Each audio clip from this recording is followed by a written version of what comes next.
দিনটি ছিল বুধবার। আমি নিজের রুমে বসে মোবাইলে গজল শুনছি। এমন সময় আমার খালাতো ভাই রাকিব ফোন দিয়ে বলল, বাসায় আব্বু আম্মু খুব ঝগড়া করে সব সময়। তখন আমি বললাম, কি নিয়ে? রাকিব বলল, আলামিন, তুমি হয়তো জানো গ্রামে আমাদের দাদুর বাড়িতে অনেক সম্পত্তি। আমার আব্বু আর আমার চাচা তারা দুইজনই এই সম্পত্তির মালিক। কিন্তু আব্বু ছোট থেকেই শহরে পড়াশোনা করেছে, তারপর জব নিল, বিয়ে করলো, আমরা দুই ভাই জন্মগ্রহণ করলাম। কিন্তু গ্রামে যে এত জমি জমা তার প্রতি আব্বুর একদমই আগ্রহ নেই। বছরে একবার বা দুইবার দাদু বাড়ি যায়। দাদা তো অনেক আগেই মারা গেছেন 2005 সালে, আর দাদি মারা গেলেন সবেমাত্র 3 বছর হলো। এখন আম্মু আব্বুকে বলে শহরে বাসা ভাড়া করতে। তোমার ভাগে যে সম্পত্তি আছে তা তুমি তোমার বড় ভাইয়ের কাছ থেকে বুঝে নাও। কিছু জমি বিক্রি করে শহরে একটু জায়গা কিনে বাড়ি করলে তো আমাদের ভাড়া বাসায় থাকতে হতো না। আর তাছাড়া ছেলেগুলো বড় হয়েছে, ওদের ভবিষ্যতের কথা চিন্তা করতে হবে। আর তোমার বড় ভাই তার বউ বাচ্চা নিয়ে তো এত বছর একাই সবকিছু ভোগ করেছে, একটু ক্ষেতের চাল বা অন্য কিছু আমাদের দেয় না। আলামিন, তুমি তো জানো আমার আব্বু কেমন রাগী মানুষ। আমার আব্বু রেগে গিয়ে বলে, আমার মা কোনো জমি ভাগ করে দিয়ে যায়নি, আর আমার ভাই ভোগ করলে করুক, তাতে তোমার কি? তখন আম্মু চিল্লাচিল্লি শুরু করে এবং শেষে আব্বু বলে, ঠিক আছে, এইবার বাড়িতে গিয়ে বড় ভাইকে বলবো আমার ভাগের সম্পত্তি আমায় যাতে বুঝিয়ে দেয়। সবকিছু রাকিবের মুখে শুনে আমি রাকিবকে বললাম, তাহলে তো ঝামেলা শেষই হয়ে গেল, খালু তো মেনেই নিয়েছেন। তখন রাকিব বলল, সেটা হলে তো কোনো কথাই ছিল না, কিন্তু আব্বু বাড়িতে গেলে একদম পাল্টে যায়। চাচা এবং চাচি যা বলে তাই শোনে, সম্পত্তির নামও মুখে নেয় না। আম্মু যদি তখন বলতে আসে যে তুমি সম্পত্তি ভাগের কথা বলো, তখন আব্বু রেগে যায়, এমনকি সবার সামনে আম্মুকে অপমান করে, আরো অনেক কিছু। আর আমার চাচির খুব প্রশংসা করে আব্বু। কিন্তু যখন বাসায় চলে আসে তখন আব্বু বলে, বাড়িতে গেলে আমার মাথাটা কেমন জানি হয়ে যায়, কিছুই বুঝতে পারি না। তখন মনে হয় আমি নিজের ইচ্ছায় চলছি না, কেউ আমাকে নিয়ন্ত্রণ করছে। আমি রাকিবের কথাগুলো খুব মনোযোগ দিয়ে শুনছিলাম। এমন সময়ে রাকিব বলল, আম্মু কথা বলবে তোমার সাথে। তখন আমি বললাম, দাও ফোনটা খালাকে। খালা ফোন ধরে বললেন, সব শুনেছ তো আলামিন রাকিবের মুখে? আমি বললাম, জি খালা। তখন খালা বললেন, আমি এখন কি করব বলো? তোমার খালু যদি না বোঝে তাহলে সব সম্পত্তি ওরাই ভোগ করবে। তখন আমি বললাম, খালা, আমার কেমন জানি সন্দেহ হচ্ছে খালু গ্রামে গেলে চেঞ্জ হয়ে যায়। আমার কথা শুনে খালা বললেন, সেটা তো আমারও সন্দেহ যে তোমার খালু গ্রামে গেলে চেঞ্জ হয়ে যায়। আমি বললাম, খালু এবং খালুর বাবা মায়ের নাম SMS করে দেন, আমি আমার হুজুরের সাথে একটু কথা বলবো এই বিষয়ে, যে কেন এমন সমস্যা হচ্ছে। বলে রাখা ভালো, আমি তখন মাদ্রাসাতে পড়তাম। আমি আমার মাদ্রাসার হুজুরের কাছ থেকে বদজিন তাড়ানো ও তাবিজ কবজ করলে কিভাবে তার থেকে মুক্তি দেওয়া হয় এবং কিভাবে আমল করা যায় তা সম্পর্কে একটু একটু ধারণা নিয়েছি। কথা বলে ফোন রেখে চিন্তা করছিলাম বিষয়গুলো। তখন আমার আম্মা এসে বলল, কার সাথে কথা বলছিলি? আমি বললাম, ছোট খালার সাথে। আমার আম্মাকে সব খুলে বললাম। তখন আম্মা বলল, আমাকেও তোর খালা বলেছে, দেখ তো তোর হুজুরের সাথে কথা বলে কোনো ঝামেলা আছে কিনা। এর মধ্যে রাকিব আমায় SMS করে নাম দিয়ে দিল। আমি ঈশার নামাজের পর হুজুরের বাসায় গেলাম। তখন তিনি ওনার রুমে ইবাদতে ছিলেন। আমি অপেক্ষা করছিলাম। কিছু সময় বাদে হুজুর আসলেন। আমায় দেখে অবাক হয়ে বললেন, কি ব্যাপার আলামিন, এই সময়ে তুমি? আমি হুজুরকে রাকিবের সব ঘটনা খুলে বললাম। তখন হুজুর আমায় বললেন, দুনিয়ায় মানুষ কত রকম ঝামেলায় আছে তা শুধু আল্লাহই ভালো জানেন। তুমি তোমার খালু আর তোমার বাবার মায়ের নাম দিয়ে যাও। আমি বললাম, আমি নিয়ে এসেছি নাম ওনাদের। কাগজে লেখা নামগুলো হুজুরের হাতে দিলাম। হুজুর বললেন, আমি আজ রাতে আমল করে দেখব কি হয়েছে। তুমি ফজরের নামাজের পরে দেখা করবে। আমি হুজুরের কাছ থেকে বিদায় নিয়ে চলে আসলাম। রাতে যখন ঘুমাতে গেলাম তখন খালার কথাগুলো বারবার মনে পড়ছিল। ফজরের পর হুজুরের বাসায় গেলাম। গিয়ে দেখি হুজুর চেয়ারে বসে লাল চা খাচ্ছেন। আমি হুজুরকে সালাম দিয়ে ওনার পাশে বসলাম। তখন হুজুর পেছনে ফিরে বললেন, কাউকে আর এক কাপ চা দিয়ে যাও। একটু পরে দেখলাম বেশ লম্বা গায়ের গঠন, মুখে কুঁচকুঁচে কালো দাড়ি, মায়াবী চেহারা আর সাদা জুব্বা, সাদা পাগড়ি পরিহিত অসম্ভব সুদর্শন এক যুবক একটা ট্রেতে করে চা আর এনার্জি বিস্কিট নিয়ে আসলো। আমি অবাক হয়ে তাকিয়ে রইলাম যে পুরুষ মানুষ এত সুন্দর হয় কি করে। উনি সালাম দিয়ে মাথা নিচু করে আমার সামনে চা বিস্কুট রেখে আবার চলে গেলেন। আমি হুজুরকে বললাম, উনি কে? আগে তো কখনো দেখিনি। হুজুর একটু মৃদু হেসে বললেন, সে একজন জিন। হুজুরের কথা শুনে আমি তো হতবাক তাকিয়ে রইলাম হুজুরের দিকে, কারণ এতদিন তার থেকে শিক্ষা গ্রহণ করার পর আজ জানতে পারলাম তিনি জিন পালন করেন। তখন আমি বললাম, হুজুর আগে বলতেন একটু কথা বলতাম, এখন একটু ডাকেন, তার সাথে কথা বলি। হুজুর বললেন, ও আর আসবে না, যেহেতু তুমি তার পরিচয় পেয়ে গেছো। ওনার বাড়ি কোথায়? পাকিস্তানে। আমার কাছেই আলেম হয়েছে আর খেদমত করে আমার। এখন আসল কথা শোনো আলামিন, রাকিবের চাচি খুব খারাপ প্রকৃতির মানুষ। রাকিবের আব্বা যাতে সম্পত্তির ভাগ করতে না পারে সেজন্য বাড়ির সামনে এক পুকুরের পানিতে গত 7-8 বছর যাবৎ এক কুফরি তাবিজ ফেলে রেখেছে, যার মেয়াদ 1 বছর থাকে। তাই প্রতি বছর একটা করে তাবিজ ওই পুকুরে তোমার চাচি ফেলে আসে। আর রাকিবের আব্বা বাড়িতে গেলে অন্যরকম সমস্যা হয়। হুজুরের কথা শুনে আমি অবাক হয়ে বললাম, হুজুর এটা এখন কিভাবে নষ্ট করা যায়? তিনি বললেন, আমায় আজকের দিনটা সময় দাও, আমি কিতাব দেখে আগামীকাল জানাবো, তবে এটা বেশ কঠিন কাজ হবে বলে মনে হচ্ছে। আমি হুজুরের কথা শুনে বাসায় চলে আসি। পরের দিন সকালে আমি হুজুরের বাসায় গেলাম। হুজুর ওনার এক বন্ধুর সাথে কথা বলছিলেন। আমি একটু দূরে দাঁড়িয়েছিলাম ওনার কথা শোনার জন্য। হুজুর আমায় দেখে বললেন, তুমি আমার ইবাদতখানায় গিয়ে বসো, আমি 10 মিনিট পরে আসছি। আমি ইবাদতখানায় ঢুকে দেখি ভেতরে কেমন ঠান্ডা, চারপাশে শত শত কিতাব সাজানো আর সুঘ্রাণ চারপাশে। এর মধ্যে হুজুর চলে আসলেন। আমি চুপ করে রইলাম। হুজুর বললেন, তুমি আজ তোমার খালার বাসায় যাবে আর আগামীকাল তাদের গ্রামের বাড়ি যাবে। তাদের বাড়ির উত্তর পাশে একটা বড় পুকুর আছে আর সে পুকুরের চারপাশে 2টি ঘাট আছে। তুমি সন্ধ্যার পর ঘাটের শেষ সিঁড়িতে নামবে, যার পরের সিঁড়ি পানির নিচে থাকবে। রাকিবকে বলবে তোমার বাম হাত ধরে দাঁড়িয়ে থাকতে, তুমি বসে ডান হাত দিয়ে পানির নিচে হাত রেখে এই দোয়া পড়বে। আমি হুজুরের কথা শুনে বললাম, আপনি চলেন, আমি কেবল মাত্র শিক্ষা গ্রহণ করছি, আমার ভেতর কেমন যেন একটা ভয় কাজ করছে। তখন হুজুর বললেন, কাজটি তোমাকেই করতে হবে, কারণ এতদিন আমার কাছ থেকে যে শিক্ষা গ্রহণ করেছো তাতে তুমি কতটা সফল হয়েছো আমাকে দেখতে হবে।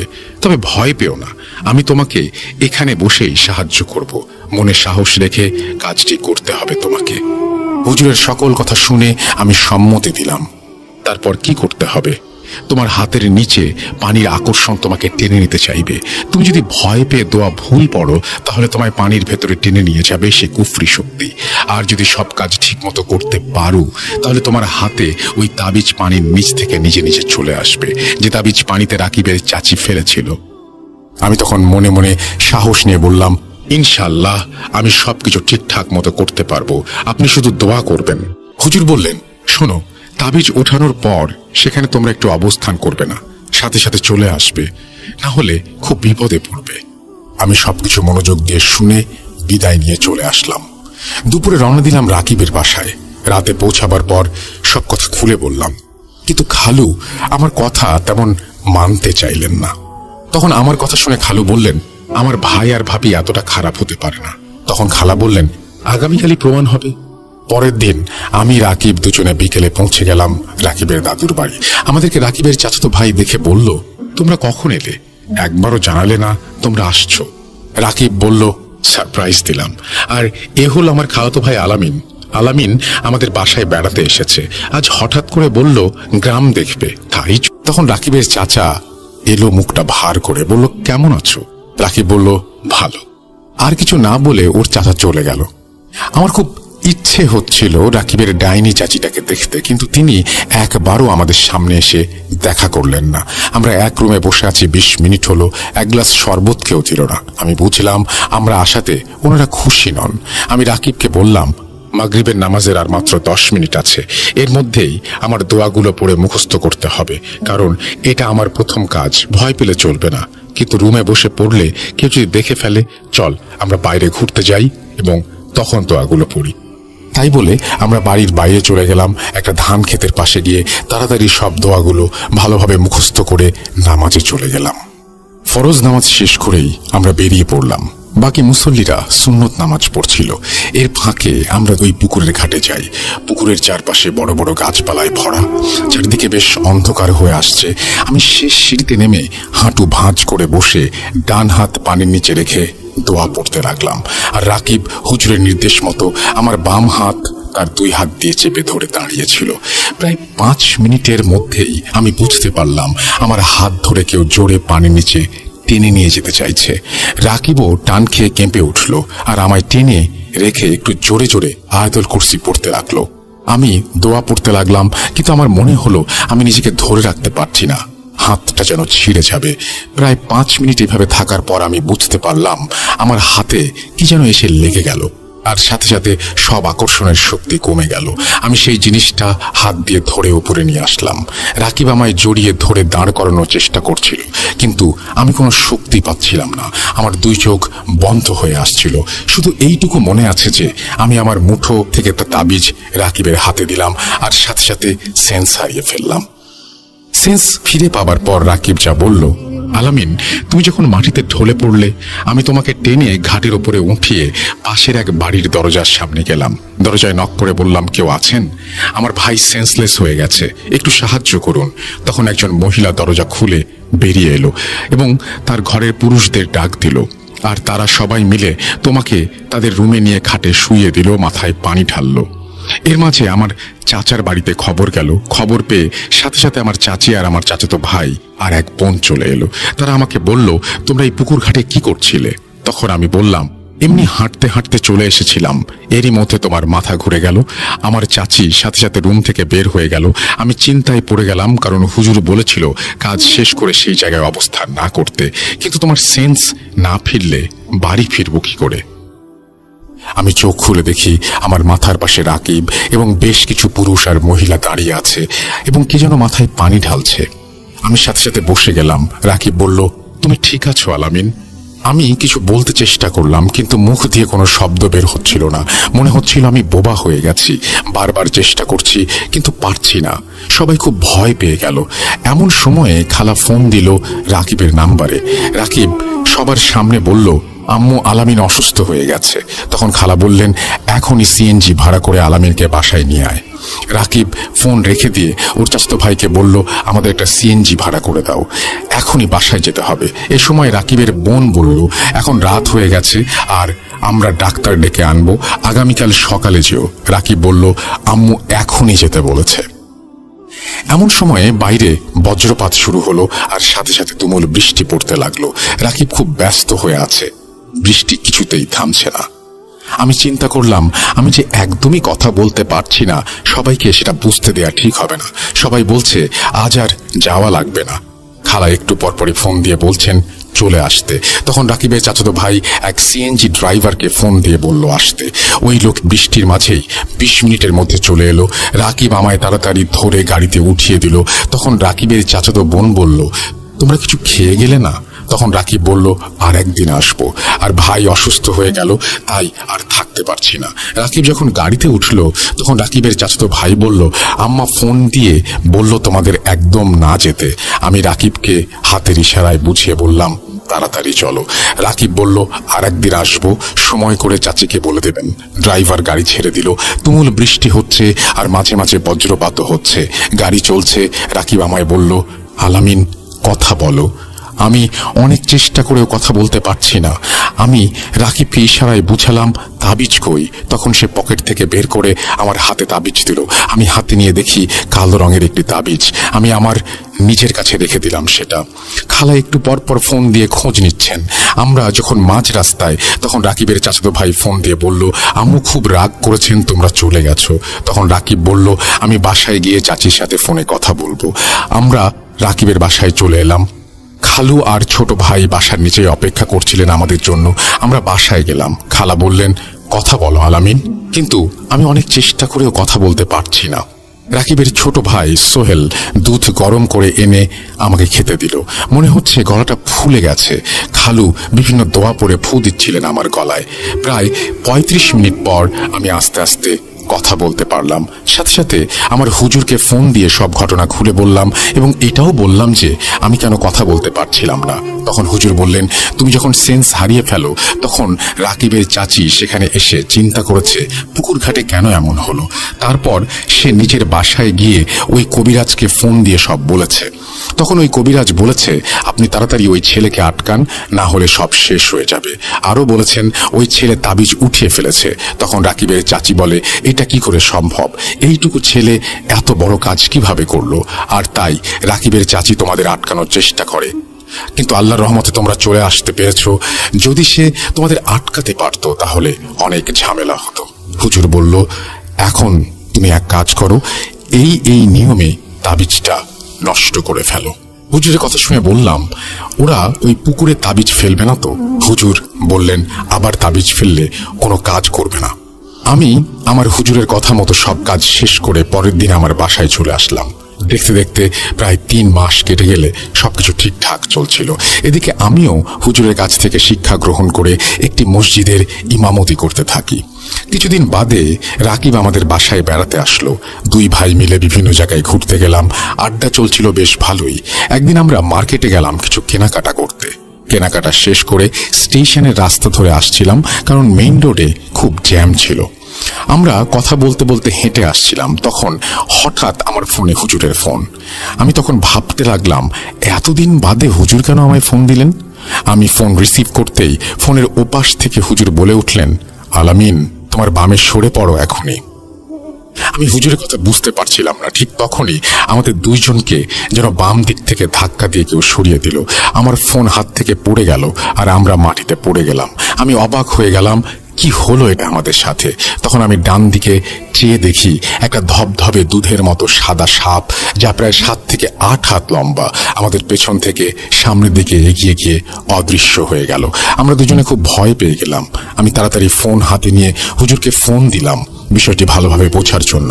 আমার ফোন পেয়ে হুজুর বললেন, এখন কোনো কথা নয়, যত তাড়াতাড়ি পারো তোমরা বাসায় যাও, তারপর আমায় ফোন দাও, অনেক জরুরি কথা আছে। তাড়াতাড়ি একটা রিকশায় করে বাসায় চলে এসে আবারও হুজুরের কাছে ফোন দিলাম। ফোন রিসিভ করে হুজুর আমাদের যা বললেন, রাকিবের চাচি এক বড় মাপের কালো জাদুর কবিরাজের কাছে গিয়ে রাকিবের পরিবার আর তোমার ওপর কুফরি সাপ চালনা করেছে। এই সাপ তোমাদের কামড় দেবে না, তার কাজ হচ্ছে তোমাদের পায়ে পেঁচিয়ে ধরা। আর এই সাপ যদি একবার তোমাদের কারো পায়ে পেঁচিয়ে ধরতে পারে তাহলে সে সাথে সাথেই মারা যাবে।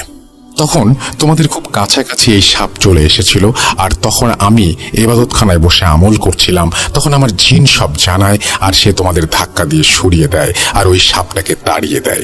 এই এখন এই সাপ তোমার খালার বাসার দিকে যাচ্ছে। তুমি এখনই ফোন করে তাদের এই দোয়া পানিতে পড়ে সারা ঘরে ছিটিয়ে দিতে বলো, আর আগামীকাল সকালে তাদের সবাইকে বাসায় চলে আসতে বলো, তা না হলে অনেক বিপদ হয়ে যাবে। আর এই সাপ দিনে কোনো ঝামেলা করবে না। তারপর তুমি কি করবে আমি বলে দেব। আমি হতবাক হয়ে হুজুরের কথা শুনছিলাম, কি বলবো ভাষা খুঁজে পাচ্ছিলাম না। আমি নিজেকে একটু শক্ত করে হুজুরকে বললাম, এটা তো অনেক বড় বিপদ, আমি কি করে সামলাবো হুজুর? আমার কথা শুনে হুজুর বললেন, আমার জন্য এই কাজ কোনো ব্যাপার না, কিন্তু কাজটি তোমাকে করতে হবে, কারণ তুমি আমার কাছ থেকে সঠিক শিক্ষা গ্রহণ করেছো। আমি যখন থাকবো না এই কাজগুলো তোমাকে করতে হবে, তাই আগে থেকে শিক্ষা নিয়ে নেওয়া ভালো। তাই আমি শুধু তোমায় খবর দিব আর দিক নির্দেশনা দিব। তখন হুজুরের কথা শুনে আমি বললাম, আল্লাহর উপর ভরসা রেখে আমি পারবো, আপনি শুধু একটু দোয়া করবেন। আমি হুজুরের সাথে কথা শেষ করে আমি খালাকে ফোন দিয়ে সব জানাই। আমি যে দোয়া পড়তে বলেছি খালু তা পড়ে সারা ঘরে ছিটিয়ে দিলেন।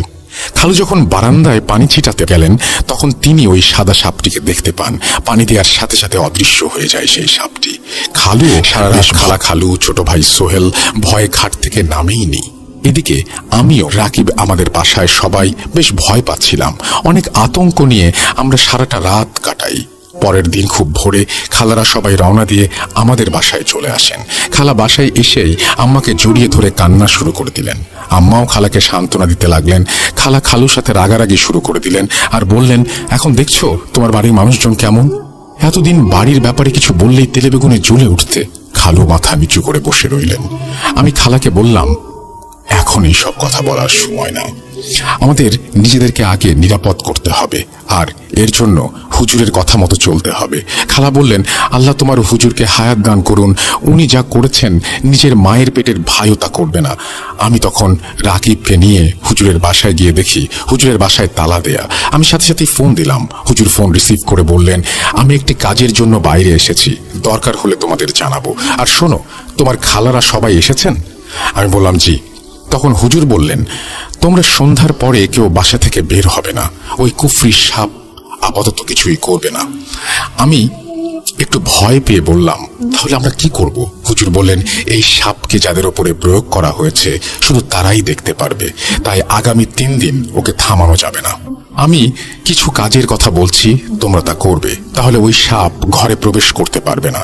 আর যদি কেউ কাজে ভুল করে তাহলে এই সাপ ঘরে ঢুকে যাবে, আর তখন নিয়ন্ত্রণ করা সম্ভব হবে না। আগামী 3 দিন ওর ব্যবস্থা করা হবে। এই 3 দিন সবাই একসাথে থাকবে। আমি রাতে ফোন দেব তোমায়। আমি বললাম, জি হুজুর। পরে হুজুর কি কি কাজ করতে হবে তা বিস্তারিত বলে ফোন রেখে দিলেন। আমি আর রাকিব বাসায় ফিরে এসে সবাইকে কাজের ব্যাপারে খুলে বললাম, আমার কাজ শিখিয়ে দিলাম। খালা বললেন, আমার তো এখনই মন চাইছে রাকিবের ওই ডাইনি চাচিকে ধরে এনে সবার সামনে ওর কুৎসিত চেহারা তুলে ধরতে। আমি বললাম, খালা, আপনার কাছে কোনো প্রমাণ আছে? মানুষ প্রমাণ চাইবে, আর এটা এমন একটা ব্যাপার সহজে কেউ বিশ্বাস করবে না, পরে আমরাই বিপদে পড়ব। বরং এখন চুপচাপ থাকা ছাড়া কোনো উপায় নেই আমাদের। চলো আমরা আল্লাহর কাছে দোয়া করি তিনি যেন আমাদের রক্ষা করেন। হুজুর যে কাজ দিয়েছেন তা সবাই আদায় করলাম আলাদা আলাদা রুমে বসে। বাসার পরিবেশ থমথমে, বিশেষ করে খালা খুবই ভয়ে আছেন। এমনিতেই উনি একটু ভীতু প্রকৃতির। একটু পরপর কাপড় নাড়া দিয়ে দেখে সাপ আছে কিনা। এমনকি বাথরুমেও একা যান না, সাথে আম্মাকে নিয়ে যান। এদিকে আমি হুজুরের ফোনের অপেক্ষা করছিলাম। এদিকে বাসার সবাই সজাগ, কারো চোখে ঘুম নেই। বিশেষ করে খালার জন্য ঘুমানোর চেষ্টাও করা যাচ্ছে না, কারণ একটু মশা কামড় দিলেও উনি ভয়ে চিৎকার করে ওঠেন। যাই হোক, হুজুর রাত 11টার পরে ফোন দিয়ে বললেন, রাকিব, সব কাজ ঠিক মতো করেছ তো? আমি হুজুরের কথা মতো বললাম, জি হুজুর। তখন হুজুর বললেন, এখন ওই সাপ তোমাদের 3 তলা বাড়ি পেঁচিয়ে ধরে রেখেছে। আমি বেশ ভয় পেয়ে বললাম, আমাদের কোনো ক্ষতি করবে না তো হুজুর? হুজুর বললেন, দিনে কোনো প্রবলেম নেই, তবে এই 3 দিন সন্ধ্যার পর বের হবে না। আর তোমাদের যাদের ওপরে প্রয়োগ করা হয়েছে শুধু তারাই এই সাপটি দেখতে পাবে। তুমি এখন তোমার জানালা খুলে দেখতে পারো। হুজুর আরো বললেন, 3 দিন পর বাকি কি করতে হবে বলে দেব। আমি বললাম, ওই সাপ তো আমি প্রায় 7-8 হাত লম্বা দেখেছি, তাহলে এই সাপ কি করে আমাদের পুরো বিল্ডিং পিছিয়ে ধরবে? তখন হুজুর বললেন, এটা তো সাধারণ সাপ নয়, এটা কুফরি করে বানানো, তাই এই সাপ একদম ছোটও হতে পারে, আবার বিশাল বড়ও হতে পারে। কথা বলে তিনি ফোন রেখে দিলেন। আমি বাসার সবাইকে হুজুরের কথাগুলো বললাম। আমি খালু আর রাকিবকে নিয়ে জানালা খুলে দিয়ে দেখি বিশাল এক সাপের শরীর আমাদের জানালার পাশ দিয়ে অপর পাশে চলে গেছে। আমরা সবাই ভয় পেয়ে গেলাম, সাথে সাথে জানালা লাগিয়ে দিলাম। আমার ছোট ভাইও দেখতে গেল, কিন্তু সে কিছুই দেখতে পেল না। আমি বললাম, অন্য কেউ দেখতে পারবে না। অনেক ভয় নিয়ে আমরা রাতটা কাটিয়ে দিলাম। পরদিন সকালে আমি সরাসরি হুজুরের বাসায় গেলাম, কিন্তু হুজুরকে বাড়িতে পেলাম না। আমি আমার বাসায় চলে আসলাম। দুপুর 2টায় আমি আবার হুজুরের খোঁজ নেওয়ার জন্য ফোন দিয়ে জানতে পারলাম সকালে হুজুর বাথরুমের মেঝেতে পা পিছলে পড়ে গেছে, আর তাতে একটা পায়ে খুব ব্যথা পেয়েছেন। এখন তিনি বাসায় রেস্ট নিচ্ছেন। ফোন রেখে সাথে সাথে আমি আর রাকিব তাড়াতাড়ি হুজুরের বাসায় গেলাম। গিয়ে দেখি তিনি শুয়ে আছেন। হুজুর আমাদের দেখে বললেন, চিন্তা করো না, আমি ঠিক আছি, সবই আল্লাহর ইচ্ছা। বেশ কিছুক্ষণ কথা বলে আমরা বাসায় চলে এলাম। সন্ধ্যার পরে আমরা আলাদা আলাদা রুমে বসে হুজুরের বলা কাজগুলো শুরু করে দিলাম। আমি যখন কাজ করছিলাম তার একটু পরেই একটা চিৎকার শুনলাম, কিন্তু কাজ শেষ না করে উঠলাম না। কাজ শেষ করে পাশের রুমে গিয়ে দেখি খালা হাঁপাচ্ছেন। আমি বললাম, কি হয়েছে খালা?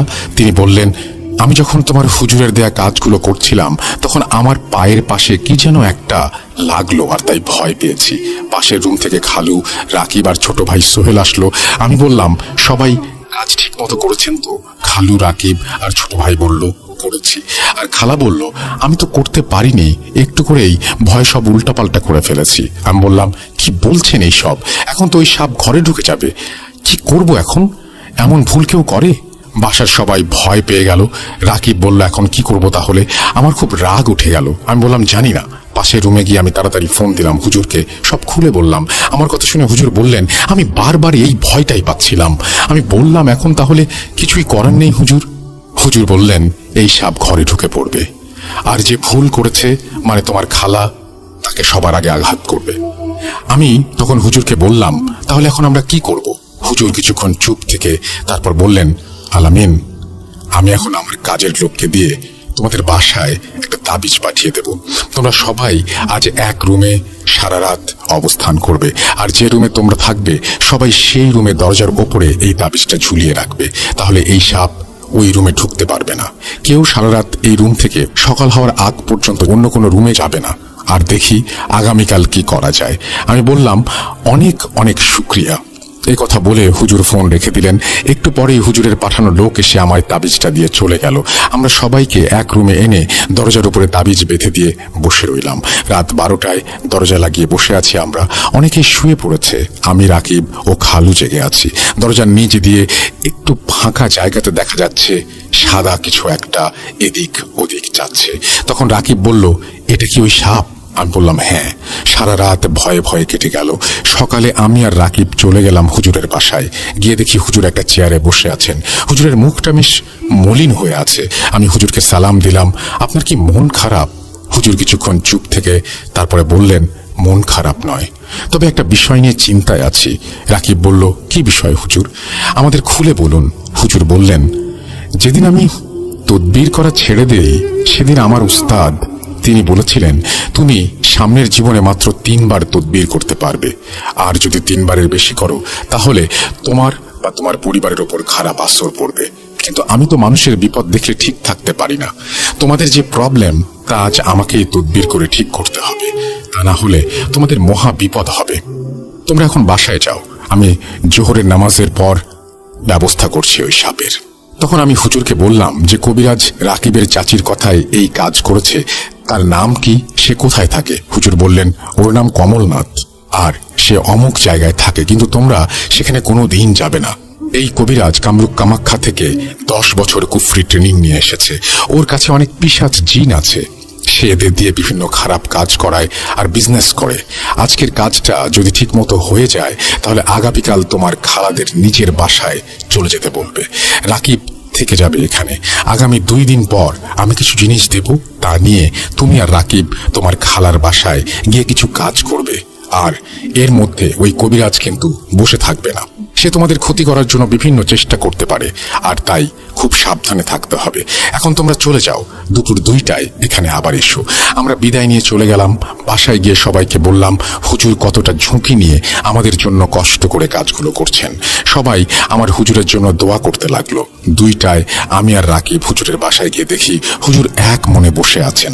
হুজুর আমাদের দেখে ইবাদতখানায় গিয়ে বসলেন। আমরা অপেক্ষা করছিলাম। বেশ কিছুক্ষণ পর হুজুর এসে আমাদের সামনে একটা চেয়ারে বসলেন। আমার হাতে একটা মাঝারি আকারের কাঁচের বোতল দিয়ে বললেন, দেখো তো কিছু দেখতে পাও কিনা। আমি আর রাকিব হাতে নিয়ে দেখি বোতলের ভেতরে 1 ইঞ্চি বড় একটা সাদা সাপ মরে পড়ে আছে। হুজুর বললেন, এই সেই কুফরির সাপ। আমরা অবাক হয়ে তাকিয়ে দেখছিলাম বোতলের দিকে। আমি বললাম, এটাকে কি করে ধরলেন? আমার কথা শুনে হুজুর বললেন, আমি আমার জিন ছাত্র 3 জনকে পাঠিয়েছিলাম এটাকে ধরে আনতে, কিন্তু ওরা পারেনি। পরে আমি কিছু আমল করলাম, তারপর একটা জিনিস আমার আরেক জিনের ছাত্রকে দিয়ে পাঠালাম, পরে সে ধরে আনতে সক্ষম হয়। আমি তখন এই ইবাদতখানায় বসেছিলাম। যখন এই সাপ আমার সামনে ধরে নিয়ে আসা হলো তখন এই সাপ লাফিয়ে আমার পায়ে পেঁচিয়ে ধরেছিল। অনেক ব্যথা পেয়েছি। আমি কিছু দোয়া পড়ে ওর গায়ে হাত দিতেই সে ছোট হয়ে মারা যায়। তোমাদের দেখানোর জন্য এই বোতলে রেখে দিয়েছি। হুজুর বললেন, আলামিন তোমার খালাকে আগামীকাল চলে যেতে বলেছ? আমি বললাম, জি বলেছি। হুজুর তখন বললেন, এখন আল্লাহর কাছে শুকরিয়া করো, অনেক বড় এক ঝামেলা শেষ হলো, কিন্তু এটা একেবারে শেষ হবে রাকিবের বাসায়। তোমরা আগামী পরশু আমার কাছে আসবে, সব বলে দেব। আমি বললাম, এখন কি ওই কবিরাজ আমাদের কোনো ক্ষতি করতে পারে? হুজুর তখন বললেন, পারবে। আমি বললাম, তাহলে কি করব? যে কোনো সময় বিপদ আসতে পারে আমাদের। হুজুর বললেন, এখন একমাত্র আল্লাহর উপর ভরসা করা উচিত। আমি বললাম, জি হুজুর। আমরা চলে এলাম। এর পরের দিন খালা চলে গেলেন। তার পরের দিন সকালে আমি আর রাকিব হুজুরের কাছে গেলাম। হুজুর আমায় 3টা কড়ি দিয়ে বললেন, এইগুলো খুব যত্ন সহকারে রাখবে, কোনোভাবেই এগুলো হাতছাড়া করবে না, আর বাকি কি কি কাজ করতে হবে সব বুঝিয়ে দিলেন। কিছু সময় পর আমরা হুজুরের কাছ থেকে বিদায় নিয়ে বাসায় এসে সবকিছু গুছিয়ে সন্ধ্যার বাসে করে রওনা দিলাম রাকিবের বাসার উদ্দেশ্যে। হঠাৎ মাঝপথে গাড়ি নষ্ট হয়ে গেল। 40 থেকে 45 মিনিট পর ড্রাইভার বললেন গাড়ি ঠিক হবে না। তখন বাজে রাত 8:30। আমরা চিন্তায় পড়ে গেলাম। কেউ কেউ অন্য গাড়ি থামিয়ে উঠে গেল, আমরাও দাঁড়িয়ে আছি কিন্তু কোনো গাড়ি পেলাম না। এমন সময় হুজুর ফোন দিয়ে বললেন, তোমরা এখন কোথায়? আমরা সব খুলে বললাম। তখন হুজুর একটু রেগে গিয়ে বললেন, তোমাদের যেভাবেই হোক রাত 12টার আগেই বাসায় যেতে হবে, তা না হলে রাস্তায় অনেক বড় বিপদ হতে পারে। আমি বললাম, কি হয়েছে হুজুর, একটু খুলে বলুন। তখন হুজুর বললেন, ওই কবিরাজ টের পেয়ে গেছে আমাদের প্ল্যান, আর তাই সে এখন 6 জন পিশাচ জিন চালনা দিচ্ছে তোমার ওপর। কড়িগুলো সরিয়ে নিতে পারে, আর রাত 12টা বাজার পর তোমরা যদি বাইরে থাকো তাহলে তোমাদের বাঁচানো সম্ভব হবে না। আমি হুজুরের কথা শুনে ভীষণ ভয় পেয়ে গেলাম। হুজুর এ কথা বলে ফোন রেখে দিলেন। আমি কড়িগুলো ব্যাগ থেকে বের করে আমার মানি ব্যাগে রেখে দিলাম। রাকিব আর আমি দিশেহারা হয়ে গেলাম গাড়ি খুঁজতে খুঁজতে। একটা সিএনজি পেয়ে গেলাম। বললাম, যত টাকা লাগে দিব, আপনি আমাদের যত তাড়াতাড়ি সম্ভব পৌঁছে দিন। আমরা গাড়িতে উঠলাম। খুবই আতঙ্কে ছিলাম দুজন। তখন হাতে খুবই অল্প সময়। হঠাৎ একটা গরম বাতাস আমার শরীরে লাগলো, আর কোনো খেয়াল নেই আমার। বাকি রাকিবের কাছে শোনা। আমি মাথা নিচু করে বসেছিলাম। রাকিব বলল, আলামিন কোনো সমস্যা? তখন আমি মাথা উঠিয়ে রাকিবের গলার তাবিজটা টেনে ছিঁড়ে ফেলি। রাকিব তখন চিৎকার দিয়ে ওঠে এবং বুঝে ফেলে আমার ভিতরে জিনে প্রবেশ করেছে। সিএনজি চালক গাড়ি থামিয়ে জিজ্ঞাসা করলো, কি হয়েছে? রাকিব বলল, ভাই মনে হয় জিন প্রবেশ করেছে, আপনি দয়া করে যত তাড়াতাড়ি সম্ভব আমাদের নিয়ে যান, আপনার পায়ে ধরি ভাই। রাকিবের কথা শুনে সিএনজি চালক বেশ ভয় পেয়ে গেল। এইদিকে আমি সিএনজি থেকে নেমে পড়তে চাইলাম। রাকিব জোরে টেনে ধরে ভিতরে ঢুকিয়ে রাখলো, আর সিএনজির দরজা ভালো করে লক করে দিল। আমি হুঙ্কার দিয়ে রাকিবের হাত জোরে কামড়ে রক্ত বের করে ফেলি, বলি, ছেড়ে দে আমায়। রাকিব তখন কষ্টে ওর 2 হাত দিয়ে আমাকে শক্ত করে ধরে রাখে। রাকিবের হাত দিয়ে রক্ত পড়ছিল। আমি অনেক জোরে চিৎকার করতে থাকি। তখন রাকিব খুব জোরে আমার গালে থাপ্পড় দেয়। আমি সাথে সাথে চোখ বন্ধ করে নীরব হয়ে যাই। রাকিব ওর পকেট থেকে ফোন বের করে খালাকে ফোন দিয়ে সব কথা খুলে বলে। খালা শুনে খুব ভয় পেয়ে যায় এবং তখনই তাড়াতাড়ি বলে, বাস স্টেশনে আসো। আমরা রূপসা নদী পার হয়ে সেখানে চলে আসছি। রাকিব ফোন রেখে দেয়। আমি চুপচাপ মাথা নিচু করে বসে থাকি। গাড়ি খুবই দ্রুত চলছে, হাতে সময় আছে 50 মিনিটের মতো। হঠাৎ আমি নিজের মাথার নিজেই সিএনজি রডের মধ্যে আঘাত করতে থাকি। তখন রাকিব প্রাণপণ ভাবে আমায় ফেরানোর চেষ্টা করে। আমার মাথা ফেটে যায়, রক্তপাত শুরু হয়। রাকিব বিভিন্ন দোয়া পড়তে থাকে। কিছুক্ষণ পর আমার শরীর ঝাঁকুনি দিয়ে ওঠে। তারপর আমি শান্ত হয়ে বসে থাকি এবং রাকিবকে বলি, আমি আপনার হুজুরের জিন। আমি খুব চেষ্টা করেছি ওই দুষ্টু জিনকে আটকাতে, কিন্তু ওরা বেশ কয়েকজন। আপনি আলামিন ভাইয়ের মানি ব্যাগ দেখেন ওই কড়িগুলো আছে কিনা, আর খুব সাবধানে রাখবেন এইগুলো, আর এই দোয়া বারবার পড়তে থাকবেন। রাকিব আমার পকেট থেকে মানি ব্যাগ বের করে কড়িগুলো বের করে নিজের হাতে রেখে দেয়। তারপর আমি সেন্স হারিয়ে ফেলি। রাকিব আমায় কোলে শুইয়ে রাখে। আমরা চলে আসি বাস স্ট্যান্ডে। খালো আমায় ধরে গাড়ি থেকে নামায়। তারপর আমার সেন্স ফিরে এসেছিল, কিন্তু আমি শরীরে কোনো শক্তি পাচ্ছিলাম না। সবাই আমায় ধরে রূপসা নদীর পাড়ে নিয়ে নৌকায় তোলে। নৌকা যখন নদীর মাঝখানে, তখন আমি নৌকাতেই লাফালাফি শুরু করে দেই। খালা হাত ধরে নদীতে ফেলে দিতে চাচ্ছিলাম। নৌকা খুব জোরে নড়াচড়া করছিল।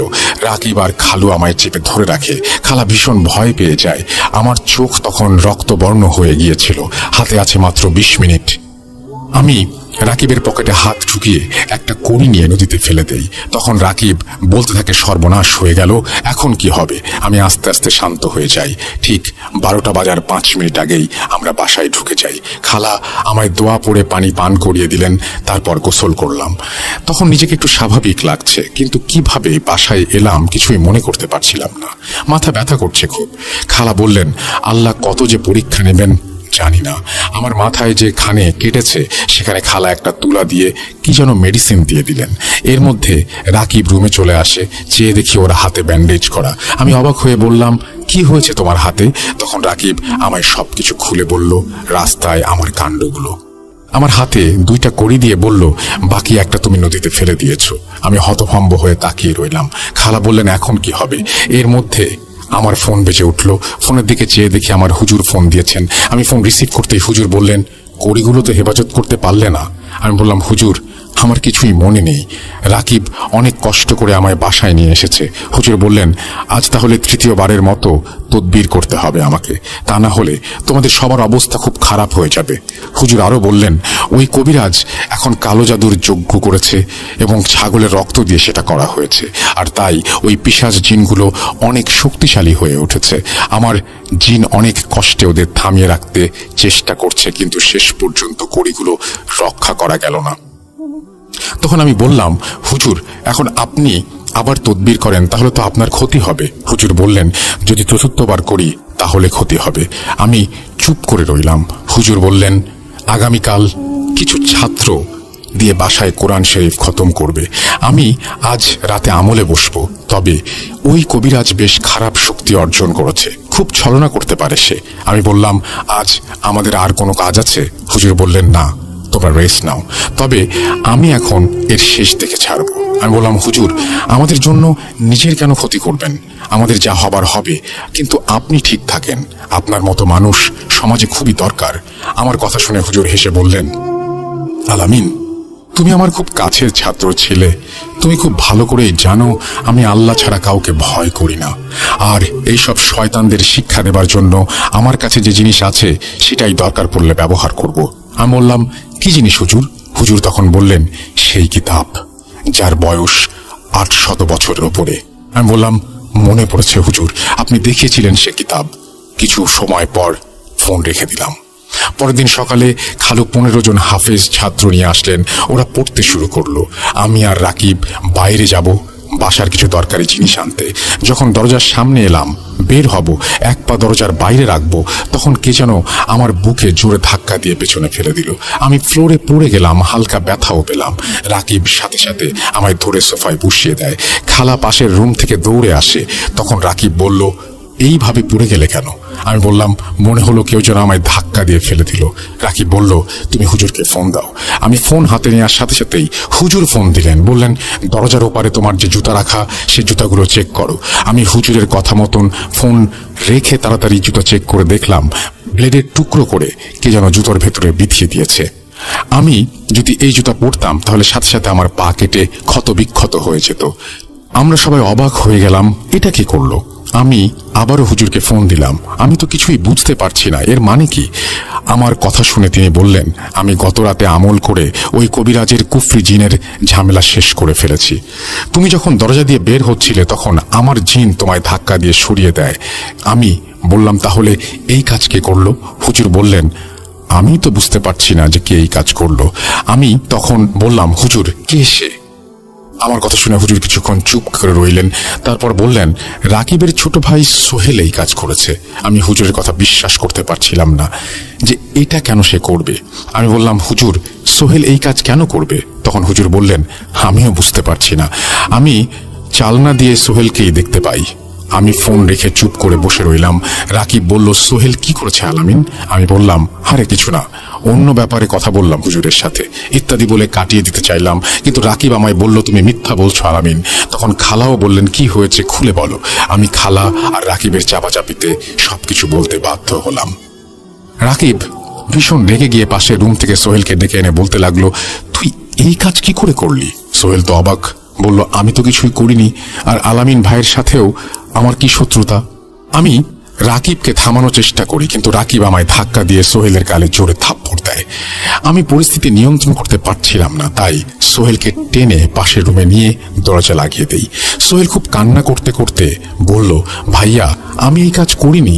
আমিও বিশ্বাস করতে পারছিলাম না যে সোহেল এটা করতে পারে, কারণ সে আমায় অনেক ভালোবাসে, আর কেনই বা এসে এই কাজ করবে? এর ভেতর কোরআন খতম শেষ করে হাফেজরা চলে গেল। সারাদিনই আমি চিন্তা করছি কি হচ্ছে এসব। সারাদিন রাত গেল, হুজুর আমায় ফোন দেয়নি। আমি 3 বার চিন্তা করছি হুজুর কেন ফোন ধরছেন না। পরের দিন সকাল 7টায় হুজুর ফোন দিয়ে বললেন, আলামিন শোনো, জরুরি কিছু কথা। আমি বললাম, জি হুজুর বলুন।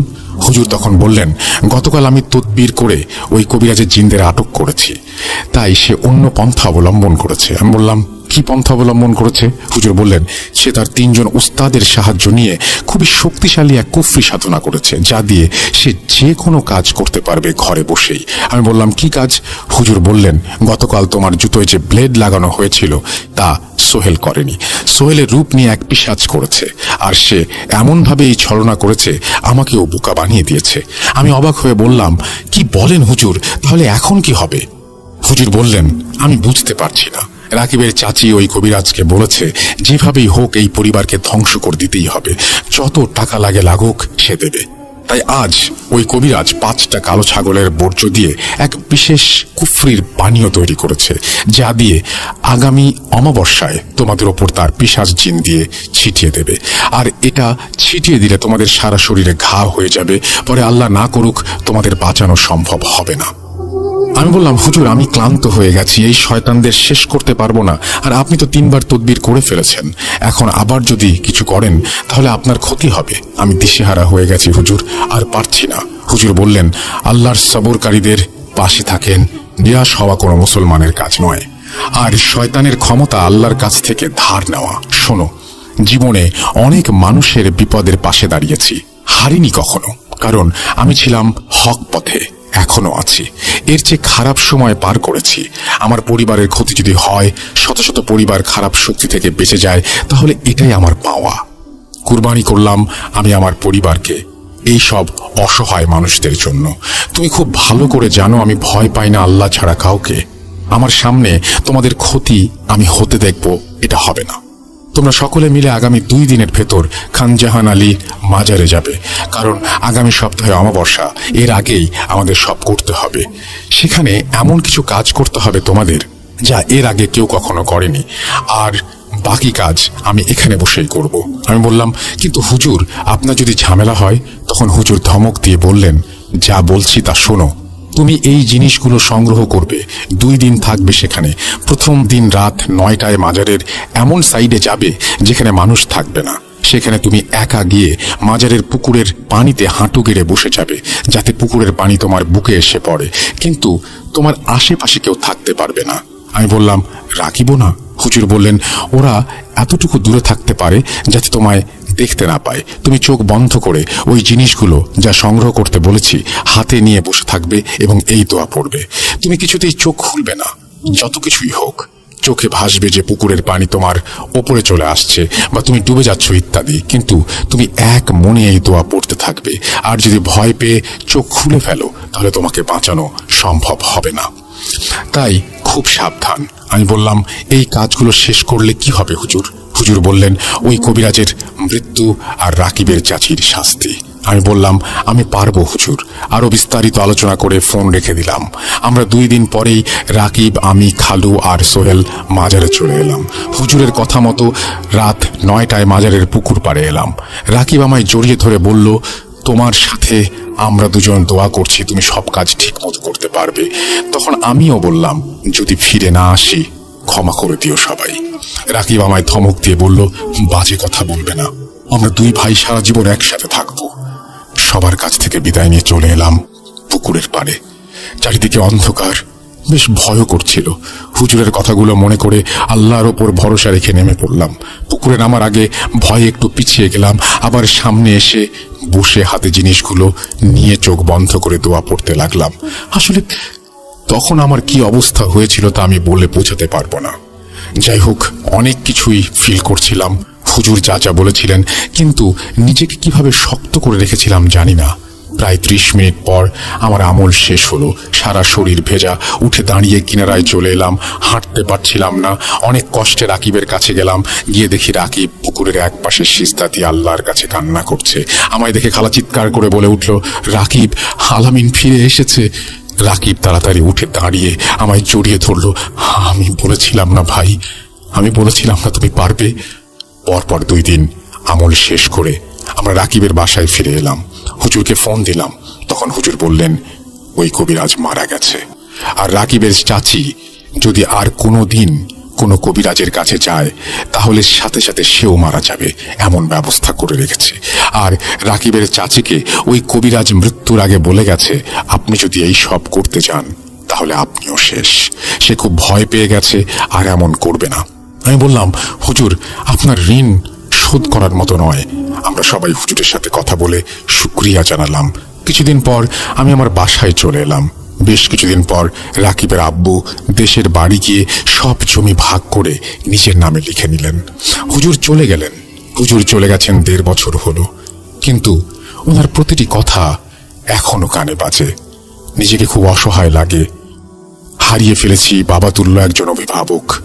রাসেল ভাই, আসলে আমরা অনেকেই হয়তো ঘটনাটি বিশ্বাস করতে চাইব না, কিন্তু যার সাথে ঘটে সে ছাড়া হয়তো কেউ উপলব্ধি করতে পারে না। আমারও